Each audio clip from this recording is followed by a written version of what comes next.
Bonsoir mesdames, bonsoir messieurs. Bon, je ne vais pas tout dire sur les exoplanètes.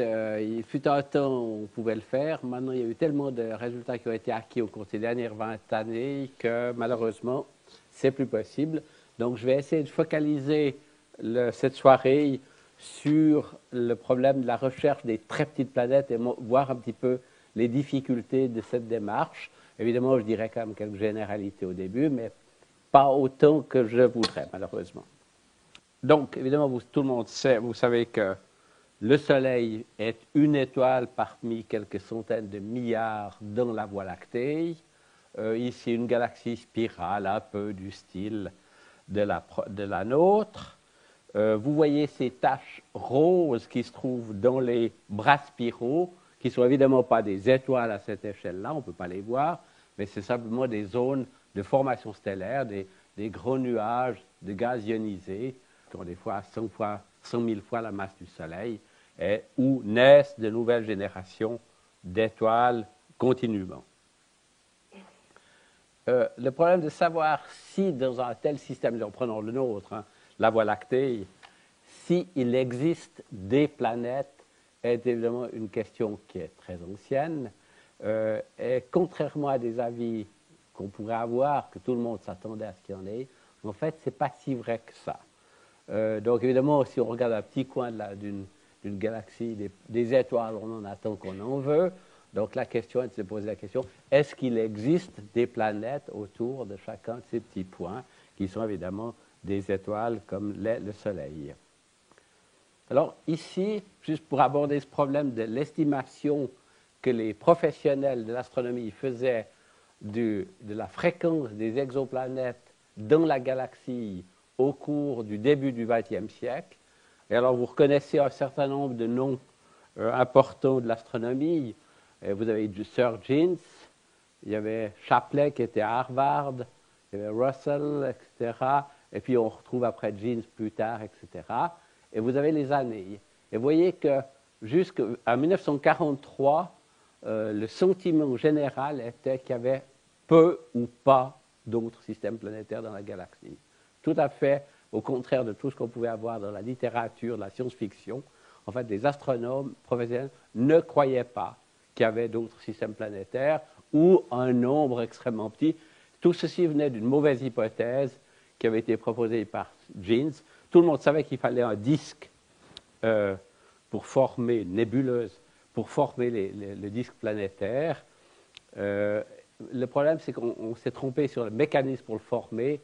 Jeans a dit, pour faire un disque, il faut qu'il y ait un passage très proche d'une autre étoile qui arrache l'enveloppe de l'étoile et qui forme un disque autour de l'étoile.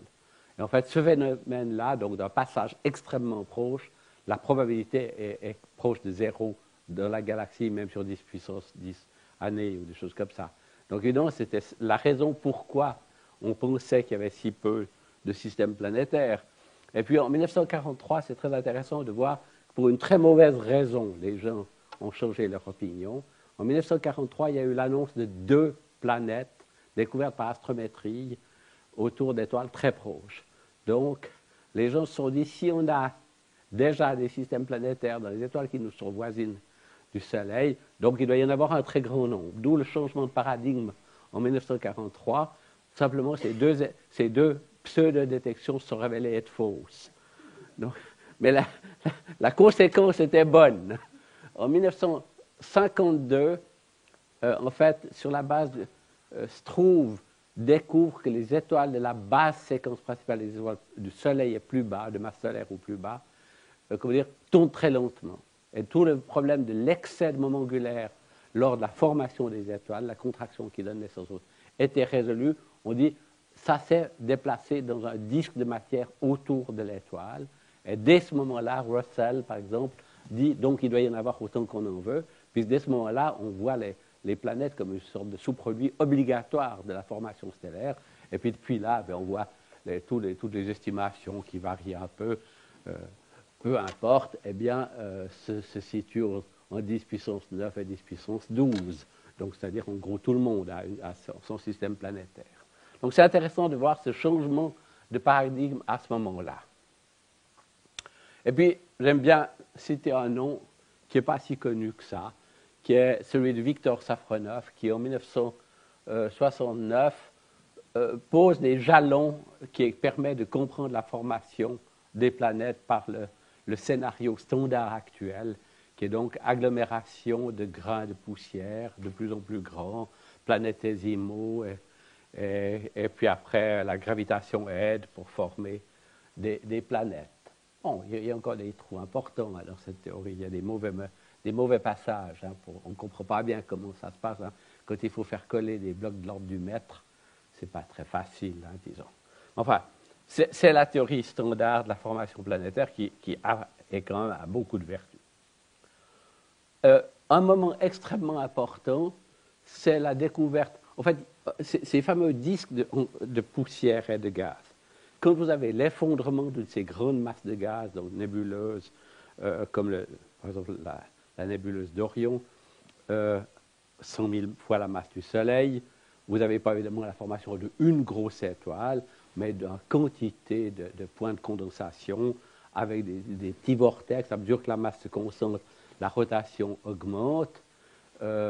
Et ces disques avaient déjà été découverts avant cette découverte-là par l'excès infrarouge. Donc certaines étoiles avaient un spectre plus ou moins de Planck, et puis avec un excès à basse température dans l'infrarouge, qui était la signature, qui avait encore de la matière froide qui tournait autour. Et donc ça, c'était la première signature. Mais cette signature-là est plus parlante immédiatement. Avec le télescope spatial, des collègues ont regardé des étoiles jeunes de la nébuleuse d'Orion qui étaient devant la luminosité diffuse de la nébuleuse.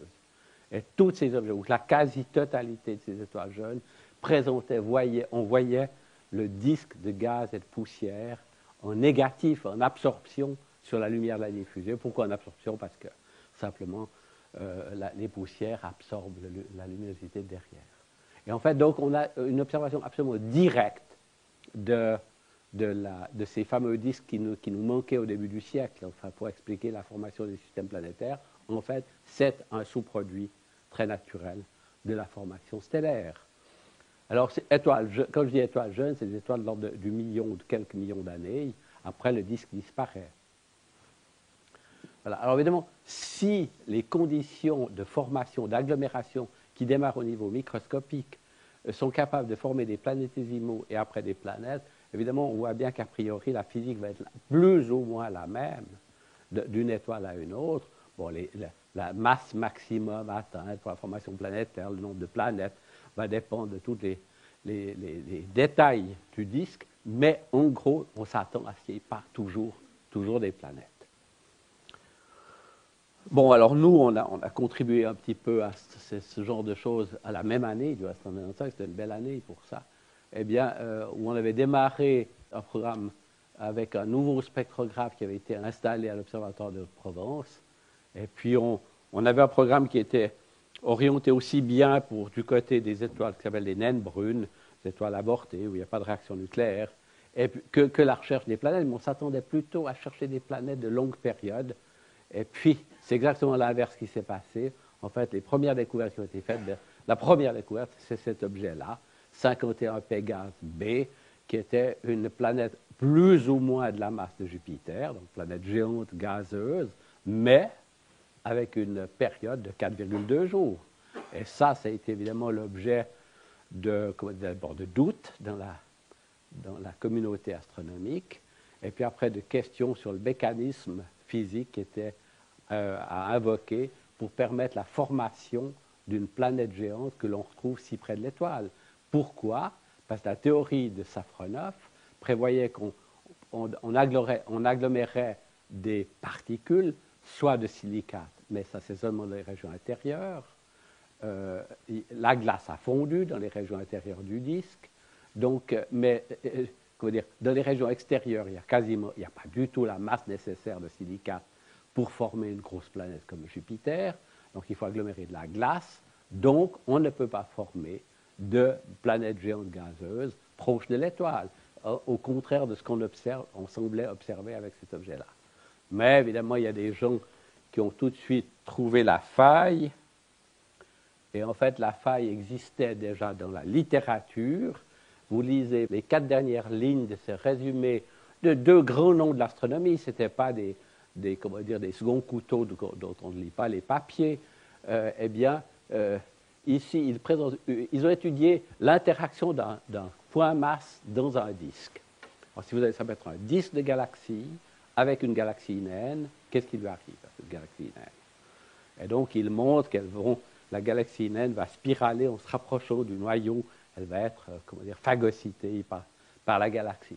Et là, ils disent, mais on peut aussi appliquer ça aux planètes, et puis l'interaction entre Jupiter et le disque protoplanétaire, le transfert de moment angulaire est montré être si rapide qu'il y a des changements substantiels de la structure du disque et de l'orbite de Jupiter qui doivent avoir eu lieu en un temps extrêmement court, de l'ordre de quelques milliers d'années, donc un phénomène d'une efficacité diabolique. Alors, c'est de la gravitation de Newton, tout ça. Il n'y a rien d'exceptionnel au niveau d'une physique.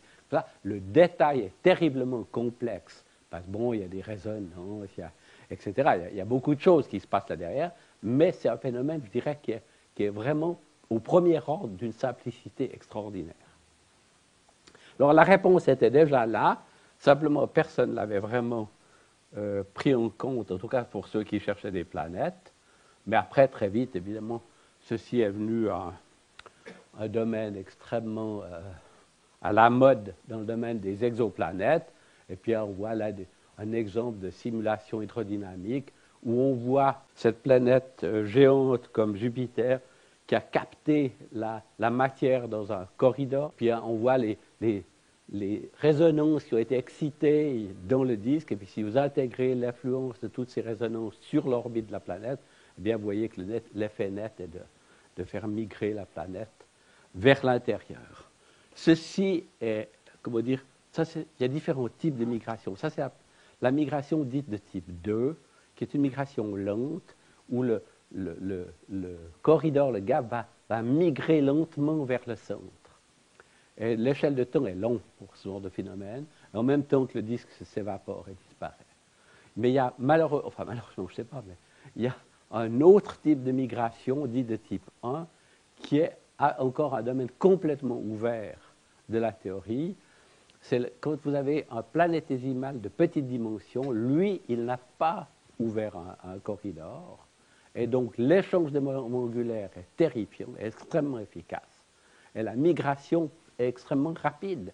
Alors, vous voyez, vous trouvez dans une problématique assez difficile, c'est-à-dire que sitôt que vous avez un planétésimal qui a une certaine masse, eh bien, il migre et il part vers le centre. Alors, comment vous faites pour former la planète? Donc, voilà. Donc, c'est juste pour dire qu'actuellement, il y a beaucoup de recherches qui sont axées pour comment tourner cette difficulté.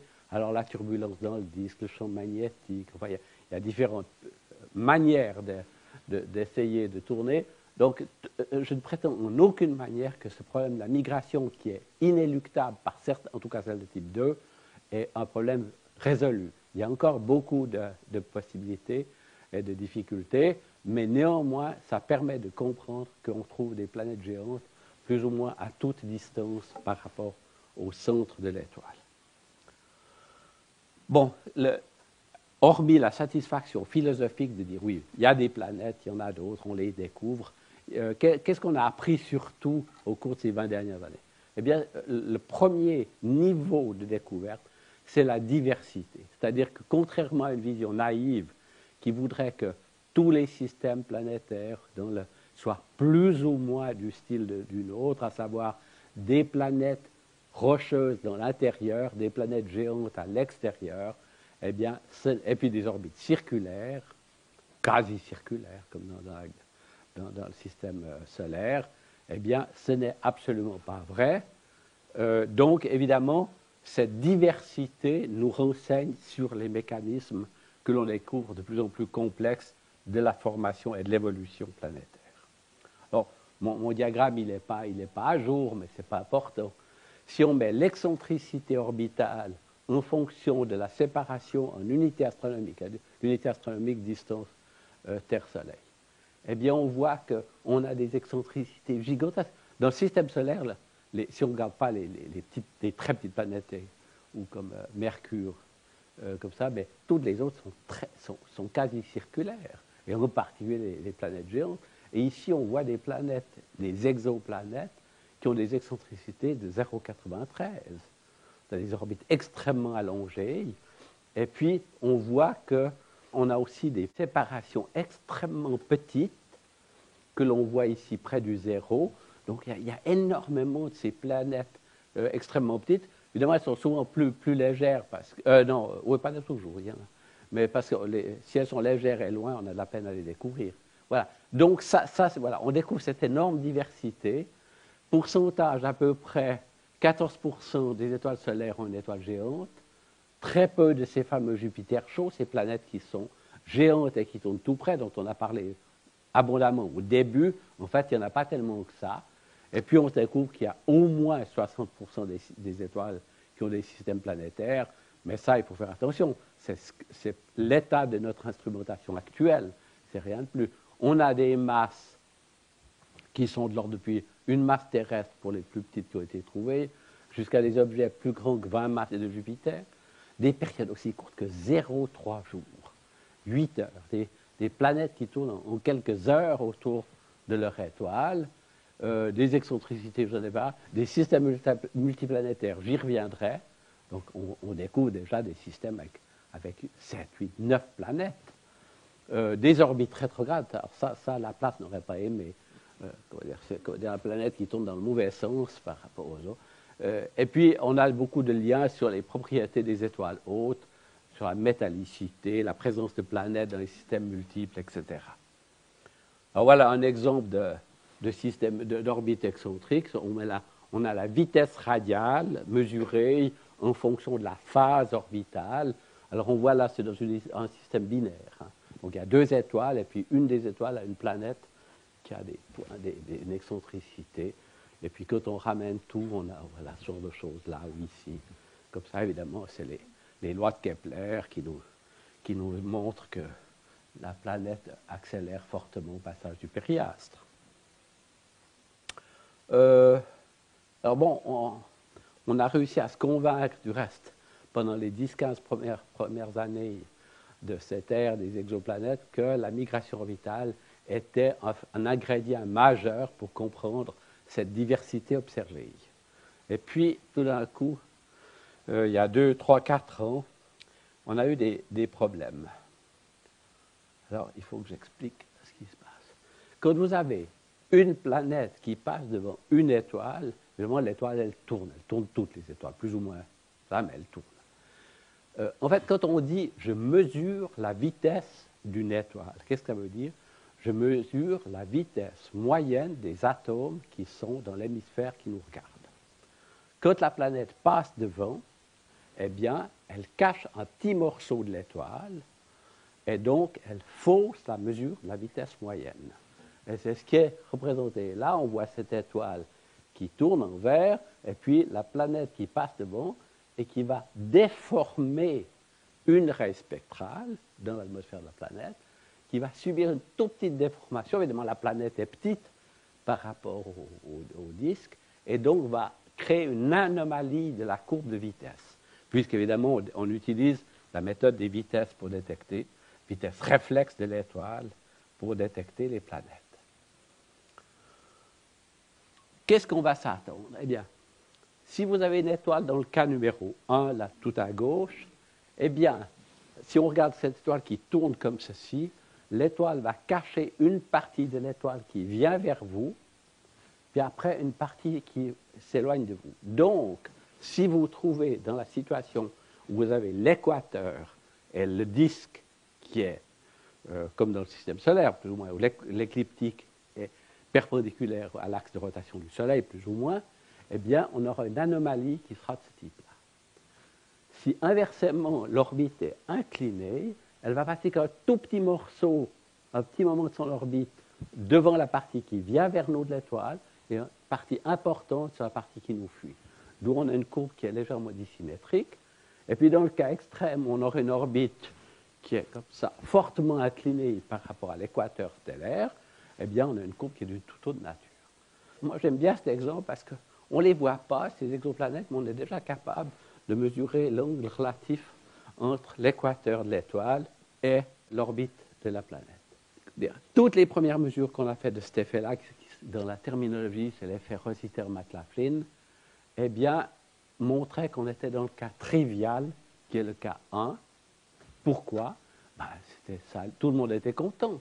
La migration orbitale se fait dans le disque, donc c'est normal qu'on arrive plus ou moins dans l'équateur de l'étoile. Donc voilà, l'exemple typique est l'exemple à gauche.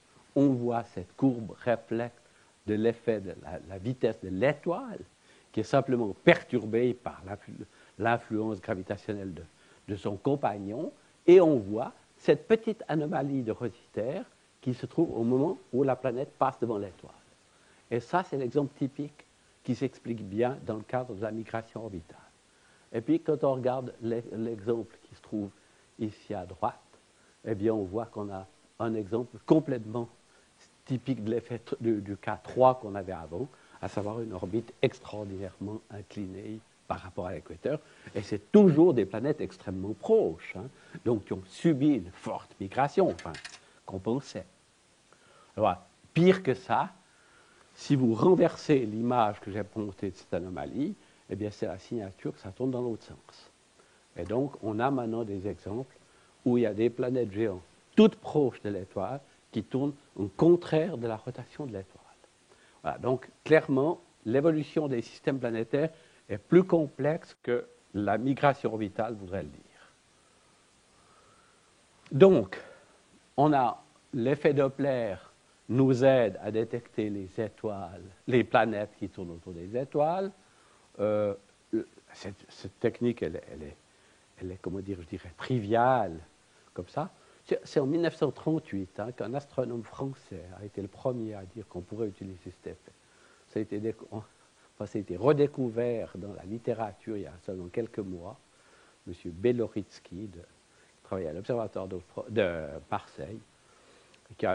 C'est juste une lettre dans un journal d'astronomie amateur où il dit qu'on pourrait, dans le futur, quand on aura amélioré les spectrographes, utiliser cet effet-là pour détecter les planètes, comme ça. Alors évidemment, toute la difficulté, elle se trouve là.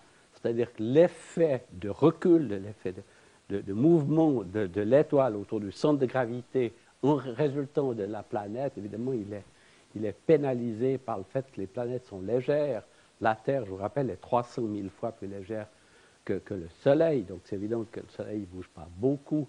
Alors, évidemment, au début, un Jupiter à une unité astronomique, c'est 28 mètres par seconde, etc. Des Neptunes, c'est de l'ordre du mètre par seconde, ça dépend où on les met.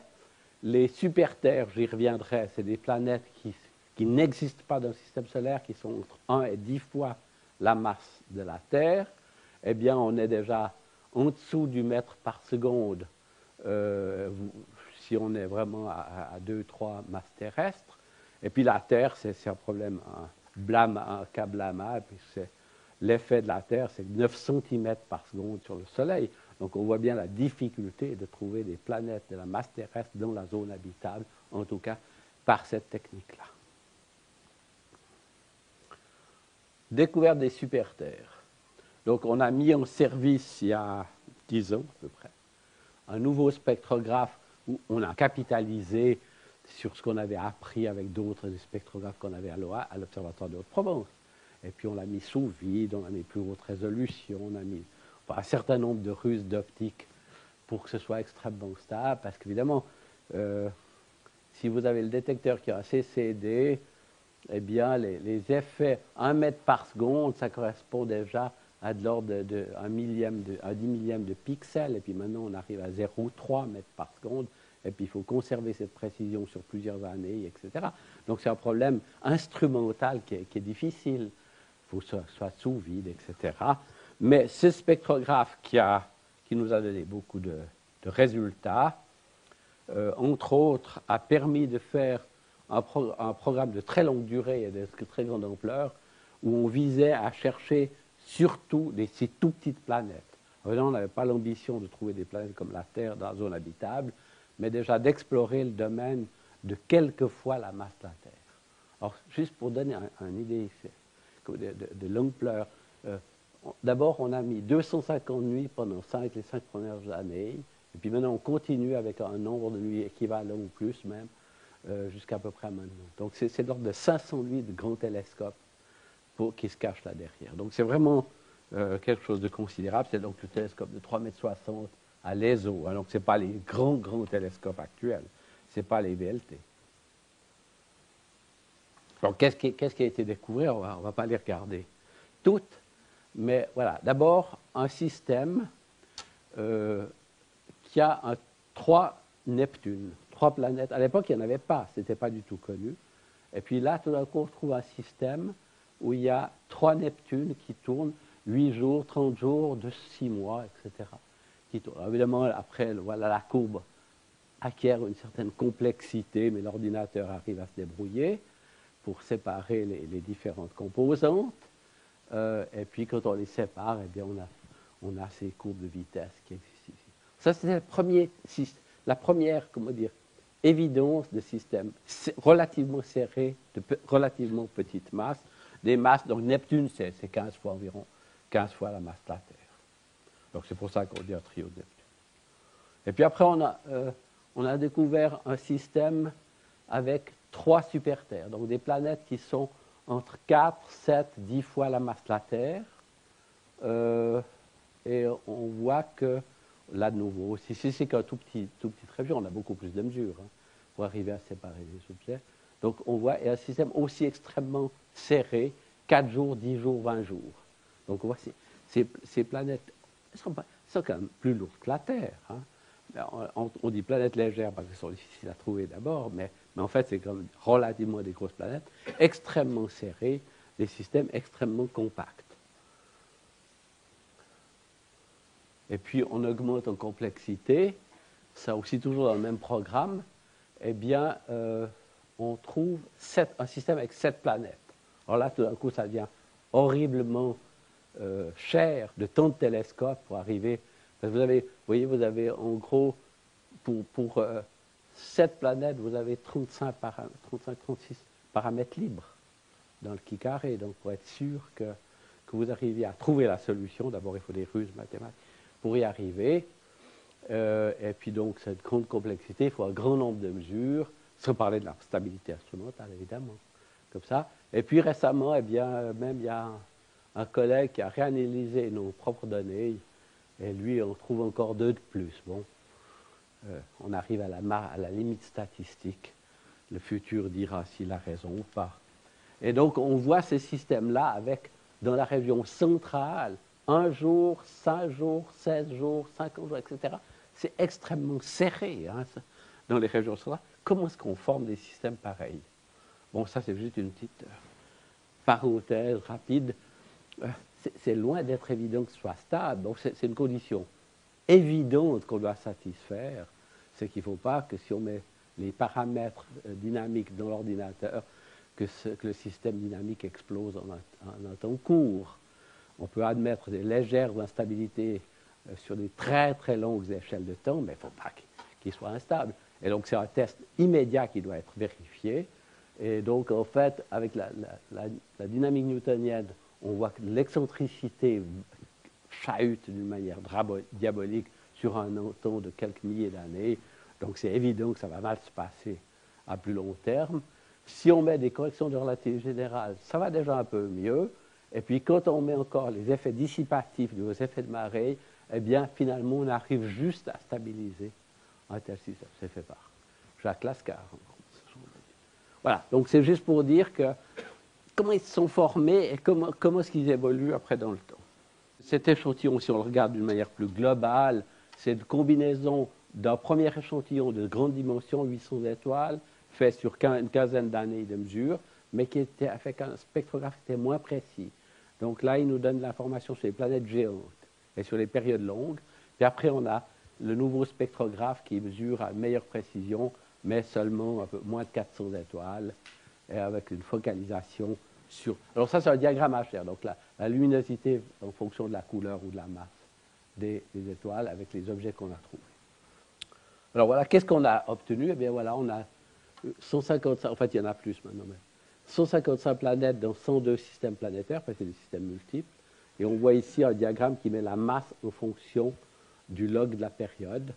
Et donc, si on voulait regarder, eh bien, la Terre serait avec une masse terrestre, et puis elle serait dans cette région-là, hein, comme ça. Donc, on voit bien que malgré tous nos efforts, on n'a pas encore vraiment trouvé ces planètes. Par contre, dans la zone habitable, par contre, on commence à avoir une distribution où on peut commencer à faire quelque chose au niveau statistique pour savoir où se répartissent les planètes par rapport à la formation, à la théorie de la formation des planètes.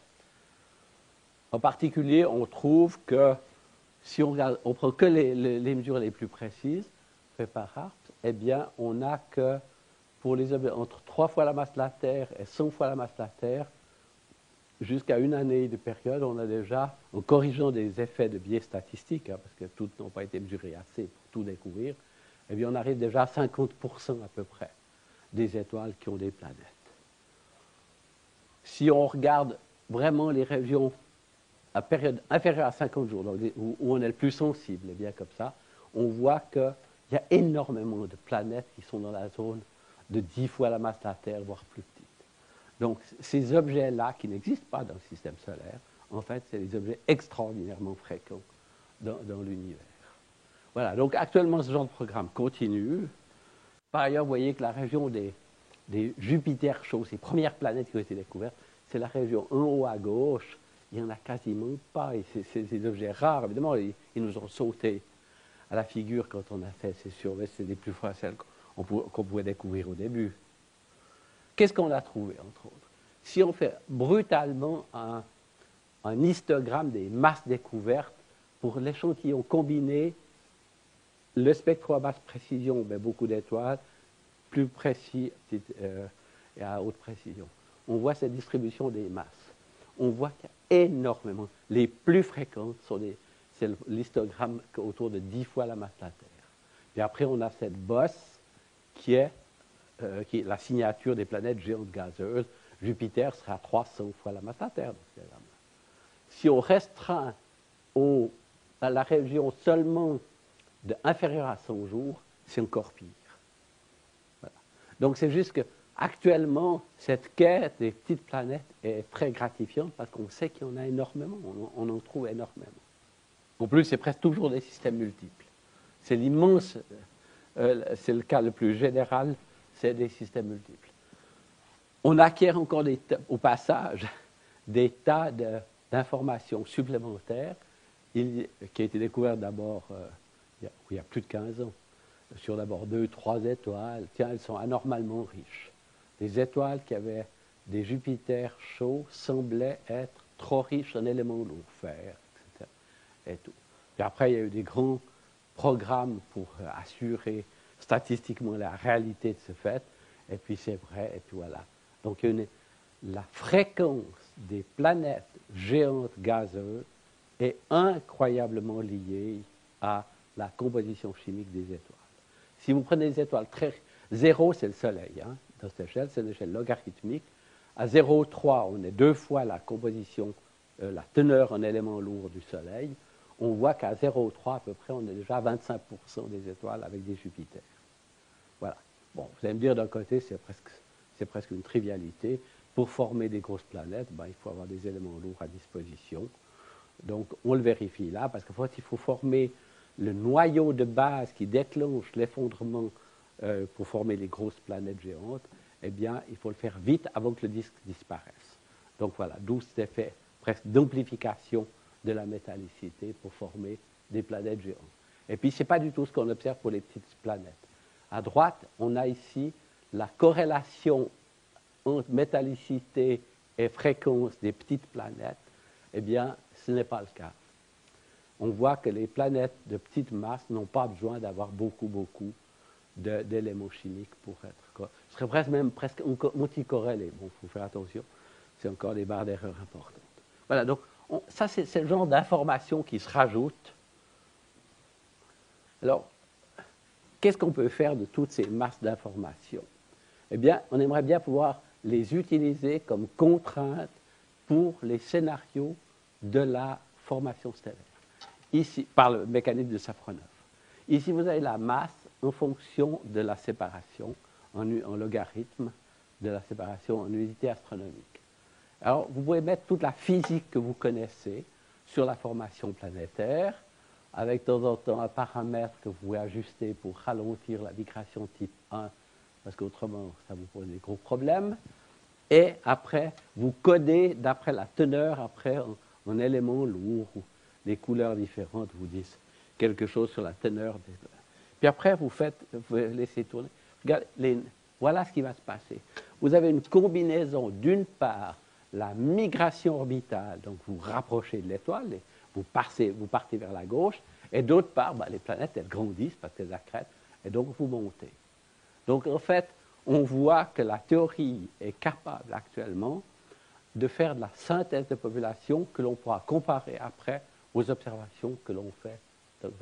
Et la topologie de ce genre de résultats, eh bien, peut directement nous dire, attention, il y a un ingrédient qui est absolument faux dans la théorie de la formation planétaire.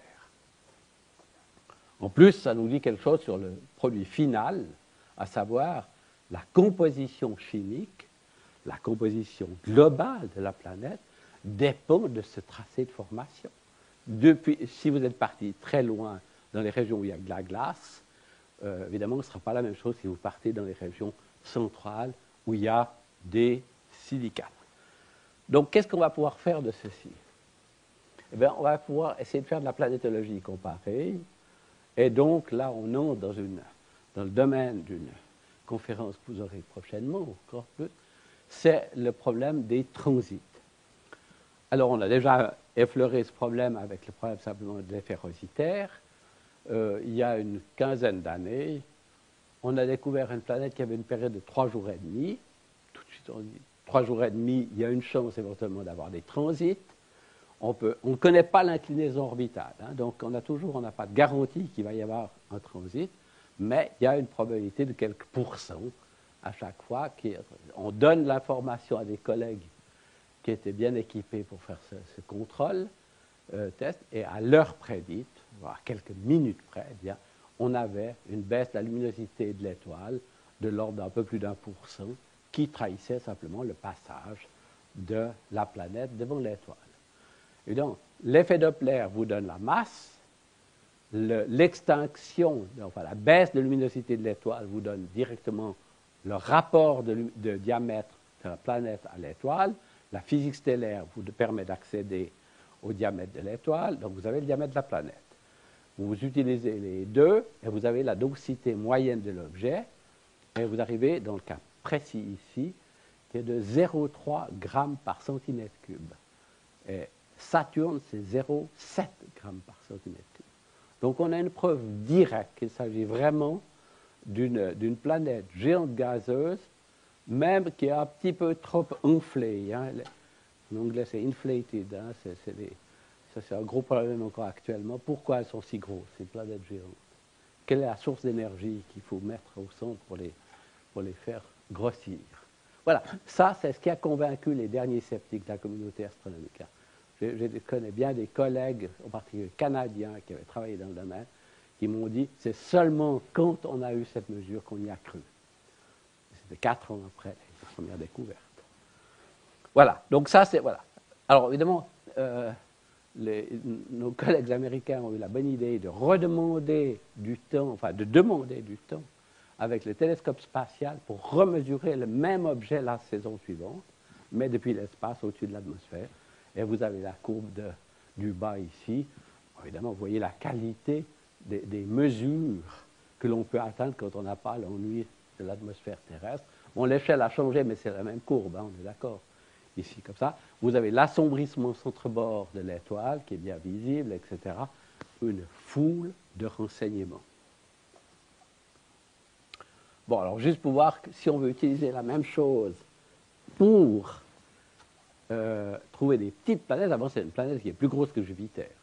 Donc Jupiter, juste pour règle de 3, Jupiter, c'est 0,1 fois le rayon du Soleil. Donc la surface, 0,1 fois 0,1, c'est 1% de baisse de luminosité si Jupiter passe devant le Soleil. Si vous avez la Terre c'est environ 1/100, 10-2 du rayon solaire, donc au carré 10-4. Donc on voit bien que la baisse de luminosité d'une étoile comme le Soleil due à un passage à une planète comme la Terre, c'est 1/10 000e. Bon, depuis la Terre, on oublie, parce que c'est trop petit, l'atmosphère comme ça. Ici, ce n'est pas une simulation, ça c'est vraiment une photo avec Vénus qui passe devant le disque du Soleil. Voilà, ça montre un peu la difficulté de cette technique. Néanmoins, les astronomes ne manquent pas d'ambition. Donc on a les chiffres que j'ai mentionnés précédemment sur le rapport d'extinction quand il y a d'atténuation quand il y a une planète qui passe. Il y a eu 2 satellites lancés, Corot, précurseur, initié par la France, par le CNES, mais satellite ESA à la fin du compte, sur de 20 cm à peu près, et puis après coup Kepler, qui est un satellite qui est plus grand diamètre et qui fait actuellement des merveilles dans ce domaine. Néanmoins, Corot amène une première planète de 1,7 fois le rayon du Soleil. Hein. Vous voyez, l'extinction, c'est quoi là? La baisse de luminosité, c'est de l'ordre de quelques 10 000e. Hein. C'est quand même pas beaucoup. Donc, c'est déjà un exploit. Bon, c'est un exploit qui a été aidé par le fait que la période est très courte. Donc, on a pu capitaliser sur beaucoup de transits. Bon, Kepler, ça, c'est pas à jour. Il y en a eu encore la semaine dernière une annonce de 700 planètes. Vous avez ici la taille relative des planètes. Ils n'ont pas la masse. Hein. Ils ont la taille relative versus la période. Et on voit qu'on n'a pas, enfin ça, c'était pas à la fin de la mission. Il n'y a pas de planète réellement terrestre dans la zone habitable. Pourquoi? Pas simplement, il faut avoir plusieurs transits sur plusieurs années pour valider des transits dans la zone habitable de toutes petites planètes. Ils ont des planètes découvertes de petites dimensions dans la zone habitable, parce que c'est des étoiles de plus petite masse. Alors, à part ça, ils ont des planètes de très petite masse, de très petits rayons, attention. Ils ont à cela dit, un nombre d'objets, une mine absolument hallucinante qui est trouvée par ce... Très difficile à faire les mesures de masse, parce que c'est des objets faibles. Une des choses qui est sortie de cette mission, qui est fantastique, c'est le nombre de systèmes multiplanétaires. Là, de nouveau, mon diagramme, je suis désolé, mais je ne le remets pas, il y a trop souvent de résultats, je ne les mets pas toujours à jour. Et comme ça, donc ici, tous les points qui montrent des systèmes multiplanétaires, donc des systèmes où vous n'avez pas une planète, mais plusieurs planètes qui passent devant l'étoile, évidemment chacune avec leur propre éphéméride. Alors, voilà un exemple. Vous avez les mesures du flux stellaire mesurées par Kepler en haut, et ça varie de l'ordre de 1%. Ça c'est le problème de l'imperfection de l'instrument, l'éclairage par rapport au Soleil, etc. Et tout. Comme c'est des fréquences très basses, on peut corriger cet effet-là. Quand on corrige l'effet instrumental, on a le diagramme du bas, et on voit que l'échelle a terriblement changé. On voit que l'échelle entre deux chiffres, eh bien, on est à 5/10 millième. Donc le bruit est de l'ordre de quelques 10 millièmes. Alors on a cette série temporelle du flux d'une étoile sur 400 ou 500 jours ici, et vous voyez qu'il y a des baisses de luminosité de l'étoile de l'ordre de quelques millièmes, quelques 10 millièmes, qui sont, on voit des points qui battent vers le bas. Joli jeu de société, quand vous regardez ça, combien de planètes, parce que s'il y avait une planète, ce serait périodique. Voilà. Eh bien, vous avez ça. Après, il faut trier. Ce n'est pas du tout trivial. Et quand vous triez, eh bien, nos collègues américains ont trouvé ça. 6 planètes, avec des transits de plus ou moins grande durée. Et ce qui est compliqué encore un peu le jeu, c'est que l'instant des transits n'est pas périodique. Parce que l'influence gravitationnelle des planètes entre elles vont faire qu'il y a des planètes qui arrivent un peu en retard ou un peu en avance sur le calendrier de leur transit. Évidemment, si vous savez interpréter ces courbes, vous arrivez à estimer les masses sans faire de mesure de vitesse. peut-être pas toujours très précis, mais vous avez déjà une idée des masses. Donc, ça vous donne tout de suite accès à ce diagramme qui est extrêmement, comment dire, intéressant, qui est de mettre le rayon des planètes en fonction de leur masse. Évidemment, cette relation va dépendre de la masse, ça c'est évident, mais de la composition chimique interne des planètes. Si vous avez faites des planètes qui sont que de fer, eh bien vous avez la courbe noire du bas. Si vous mettez que des roches, vous aurez la courbe rouge qui est un peu au-dessus. On voit que les deux étoiles vertes qui se trouvent tout à gauche, Vénus et la Terre, sont bien placées sur une planète rocheuse avec un petit peu de métal qui fait baisser un peu le point et tout. Si vous avez des glaces d'eau, eh bien vous auriez la courbe bleue. Alors on voit un peu au-dessus, vous avez avec des atmosphères, Uranus et Neptune, les deux comme ça. Vous avez tous ces nombreux points bleus qui sont les planètes gazeuses, enfin, là autour des transits de planètes gazeuses. Et ce que j'ai mentionné déjà, le fait qu'il y en a qui sont beaucoup trop grandes. Et puis c'est un facteur 1,5 sur le rayon, donc 1,5 au cube, c'est une anomalie énorme. C'est-à-dire, comment est-ce que vous faites pour que ce soit plus dilué que quand vous mettez les atomes les plus légers pour le faire? Donc, vous avez la seule manière de faire pour trouver une source d'énergie pour chauffer à l'intérieur. Il n'y a pas de réaction nucléaire, donc il faut trouver autre chose. Voilà. Donc, il y a des problèmes, des gens qui s'intéressent à la physique des planètes géantes, mais ce n'est pas celle qui nous intéresse aujourd'hui. Regardons ce qui est en bas. On zoome ici le même diagramme. Et eh bien, on voit que les planètes qui ont été mesurées dans cette région Corot 7, etc., Kepler, différents objets Kepler, Gliese 1214, etc., en fait, aussi, vous avez le même problème, c'est-à-dire que la dispersion des rayons n'est pas du tout en accord avec des planètes rocheuses. Vous avez des planètes qui sont beaucoup trop grosses pour la masse qu'elles ont. Voilà. Donc, juste pour dire qu'il y a un gros problème de savoir, au début, tout le monde, quand il trouvait une planète légère dans cette région-là, disait, voilà, première planète rocheuse, etc.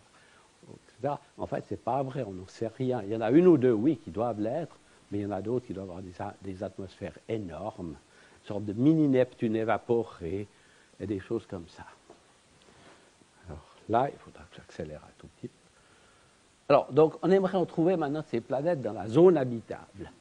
Est-ce qu'on a la possibilité de trouver des planètes dans la zone terrestre, donc ces tout petites planètes dans la zone habitable? Alors, première difficulté, si vous faites avec l'effet Doppler, vous avez, le problème, ce n'est pas le problème du spectrographe. Le problème, c'est que les étoiles ne sont pas parfaites. Voilà. Quand on dit mesurer la vitesse de l'étoile, c'est mesurer la vitesse moyenne de tous les atomes dans ces zones convectives qui montent à 1000 mètres par seconde, qui ont des fois le champ magnétique qui va geler les mouvements dans certaines régions. Et donc, vous avez un bruit intrinsèque de l'étoile, voire les modes acoustiques, hein, l'étoile qui oscille, comme ça. Voilà. Juste pour dire qu'à un moment donné, on va buter dans cette recherche des tout petites planètes sur le fait que les étoiles ont du bruit intrinsèque. Si on regarde les sources de bruit en fréquence, on voit des bruits qui sont ces pointes là, au milieu du diagramme. C'est les fameux modes acoustiques du Soleil, autour de 5 minutes. Donc c'est la cavité résonante du Soleil ou d'autres étoiles. Mais on voit qu'il y a quand même du bruit à plus basse fréquence, et ça c'est lié à la granulation. Donc c'est ce qu'on a vu avant sur l'image précédente. Donc on voit qu'il y a du bruit à différentes fréquences, et faire une stratégie observationnelle qui élimine ces sources de bruit, eh bien, c'est loin d'être évident. On y arrive quand même. Ici, vous avez un exemple d'un objet qui a 3 fois la masse de la Terre et qui se trouve dans la zone habitable, mais je triche un tout petit peu en sens que l'étoile est légèrement plus légère que le Soleil. C'est un petit peu plus facile. Mais ça veut dire que 3,6, c'est aussi pas une étoile comme la Terre. Hein, elle est un peu plus lourde. Voilà. Mais on n'est pas trop loin. Donc, si on regarde un peu un diagramme assez connu, qui est la masse des étoiles en ordonnée et la distance de l'étoile, de la planète et de l'étoile, vous avez la zone où l'eau est liquide à la surface, donc dite zone habitable, et on a évidemment le système solaire en haut, et vous commencez à avoir des objets qui commencent à se situer dans cette zone. Là, nous, on est bien d'accord que ce n'est pas des planètes habitées, c'est au mieux, si c'est vraiment des planètes rocheuses, eh bien, des planètes habitables. Ouais, Kepler 22, elle est beaucoup trop lourde. Donc, actuellement, quel est le futur? D'une part, au sol, on a construit un nouveau spectrographe identique pour mettre à la Palma, parce que les sources Kepler sont dans l'hémisphère nord. Et puis, actuellement, il y a un instrument beaucoup plus ambitieux qui est en construction pour être mis sur le VLT, donc 4 télescopes de 8 mètres, donc pour avoir tout le flux nécessaire, et puis avec toutes des ruses optiques pour la stabilité. Je passe sur la technique. Donc, il faut toujours repérer. Là, ça, c'est une vision du CCD d'un détecteur. Vous voyez des rayons stellaires. Non, ça, c'est des rayons du thorium, des petits points qui sont là. Et puis, le nouveau système de calibration qui est un Fabry-Perot qui donne ces longues lignes avec beaucoup, beaucoup de points, qui donne une information Doppler beaucoup plus riche pour calibrer les détecteurs. Je vous rappelle qu'on mesure quelque chose qui est de l'ordre du 10 millième ou moins de l'épaisseur d'un de ces petits points.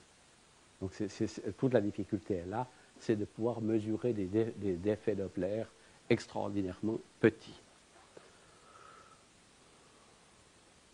Alors, maintenant, quel est le futur? Alors, je vais aller un peu rapidement sur le futur. Il y a 3 projets de satellites intéressants au minimum. D'une part, un satellite de l'ESA qui s'appelle Kéops et qui est un satellite qui va mesurer en détail les transits de petites planètes découvertes déjà avant depuis le sol. Donc, si vous mesurez en vitesse radiale et vous détectez des tout petites planètes, Kéops va le regarder si par hasard il y a des transits. S'il y en a beaucoup, la chance va tourner favorablement pour certains, et donc on aura des transits de très petites planètes mesurées à grand détail dans l'espace. Et ça devrait être lancé en 2017. Donc là, de nouveau, ce diagramme montre qu'il y aura de l'information qui viendra de différents types d'instrumentation au sol, Espresso, ARPS, etc., SOFI, LOHP et tout, qui vont donner les cibles qui seront mesurées par ce satellite. Ici, vous avez le diagramme que vous reconnaissez, qui est le rayon en fonction de la masse des planètes. Et vous avez, d'une part, les planètes géantes gazeuses, d'autre part, vous avez les planètes rocheuses en bas, et vous avez cette zone complexe de quelques fois la masse de la Terre, entre 1 et 10, le rectangle rouge ici, où Kéops va essayer essentiellement de faire de bonnes mesures de ces objets-là pour pouvoir affiner ce diagramme où on a vu qu'il y a un problème de la compréhension, comment c'est possible d'avoir des planètes si petites et relativement avec des grandes atmosphères. Évidemment, tout ça étant lié d'une part au trajet évolutif pour arriver à ce moment-là, et d'autre part, évidemment, à la composition de l'objet.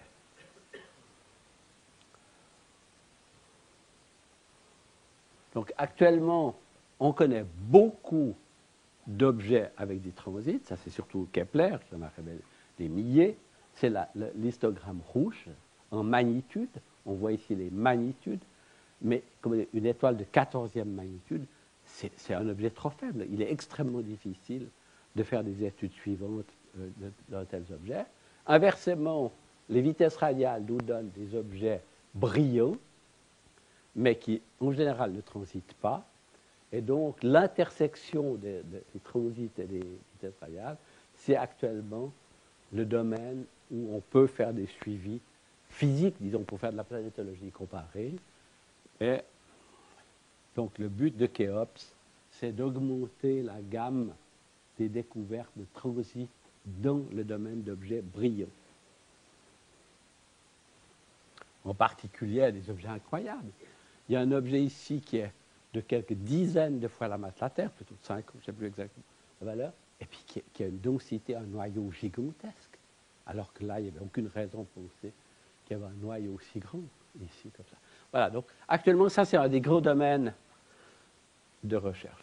Il y a une mission américaine, ça s'appelle TESS, qui va aussi se focaliser pour essayer de chercher des transits autour de 40 000 étoiles brillantes. Et ceci, c'est exactement la même idée. Les sources bleues, ici sur ce diagramme, sont les transits détectés par la mission Kepler. Et elles sont trop faibles pour la plupart des objets. Et donc, TESS va essayer de trouver des objets. Alors, TESS va travailler de manière inverse. Il n'utilise pas l'information a priori qu'on pourrait avoir qu'une seule. Il va regarder au hasard les étoiles brillantes et chercher s'il y a des transits.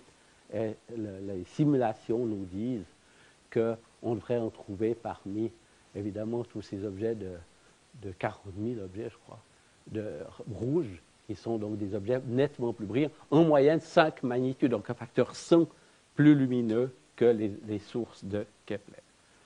Et donc, évidemment, la partie jaune est la partie intéressante, c'est-à-dire des petites planètes brillantes, autour d'étoiles brillantes. Donc, c'est ça que, surtout, va chercher à découvrir TESS. Donc, quand TESS, ou Khéops, en fait, aura découvert des objets brillants avec un transit dû à une petite planète, eh bien, on peut essayer de faire le spectre de la planète. Alors, comment est-ce qu'on fait pour trouver le spectre d'une planète qu'on ne voit pas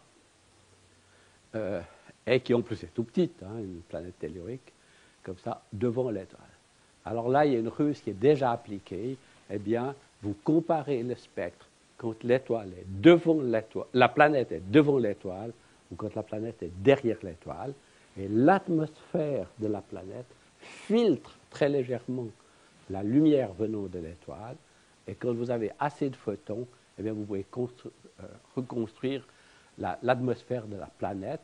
Et voilà les simulations de ce qu'on peut attendre dans le futur. Le James Webb, donc c'est le successeur du Hubble Space Telescope, eh bien, pourra tout à fait faire le spectre dans les longueurs d'onde de quelques microns d'une super-Terre chaude, ce n'est pas dans une zone habitable.